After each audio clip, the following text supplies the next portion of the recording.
Times change, don't they? In 2017 and 2019, during Jeremy Corbyn's tenure as Labour Party leader, there was a strong and clear position about Palestine, and Corbyn's stance was to recognise the state of Palestine unilaterally, irrespective of negotiations with Israel. This was articulated in the Labour Party's manifesto of 2017 and 2019, both of which Keir Starmer campaigned on. This unilateral recognition, if Labour were to come to power, reflected a commitment to acknowledge Palestinian statehood without preconditions or waiting for a broader peace agreement with Israel. To support Palestinian rights, Corbyn has been a vocal supporter of Palestinian rights and has criticised Israeli policies. I don't think the two things necessarily go together, but certainly criticising the policies of settlements and the military actions in the Palestinian territories, in Gaza and in the West Bank. And because our focus is so much at the moment on the Gaza problems, the problems in the West Bank sometimes get overlooked. Corbyn highlighted the need for a fair and just resolution to the Israeli-Palestinian conflict based on international law and human rights.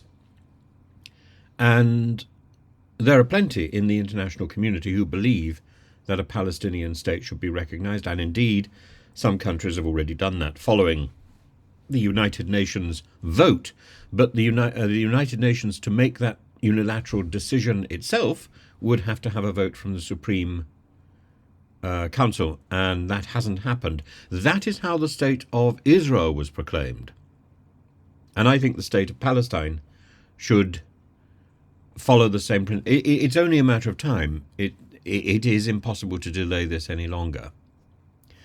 Corbyn has spent a lot of time condemning what he believes are the unjust actions of the Israeli government, the occupation of Palestinian territories, the blockade of Gaza. But of course, he's not entirely right, because Gaza has at least one fence, one border with another country, that's with Egypt. So Gaza is as equally blockaded by Egypt as it is by Israel, but it doesn't stop the optics here. And from a humanitarian point of view, I think Corbyn's approach can be defended. The two-state solution is the ideal solution, and if that won't be accepted by Israel, it should perhaps be imposed. And the Labour Party manifestos of 2017 and 2019, very clear. And Keir Starmer has today adjusted his Labour Party policy, which he'd pulled back from the Corbyn position, and we previously, as I say, under Corbyn's leadership, Labour had committed to recognising the state of Israel, and now Starmer has shifted this stance again, indicating that Labour will now recognise Palestine maybe as part of a two-state solution with Israel, but it could unilaterally recognise Israel should it come to power, and that could well be part of the general election manifesto by Labour. That is what's being discussed at the moment. The other interesting story that's coming out at the moment is about the rejection of the Conservative Party chairman by the constituency, by the local association into which he's been parachuted. Now, I'll talk about this in another video, but I think I think this is a positive story, and I think indeed the story about Keir Starmer's toying with the idea of recognising Palestine would be good. Spain has already done it.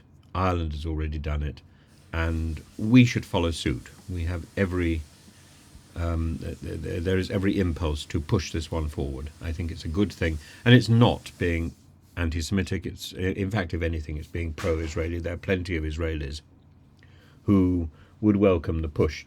This might be something that is that is not wanted by Netanyahu, but Netanyahu is not Israel. Israel is not Netanyahu. There is a difference.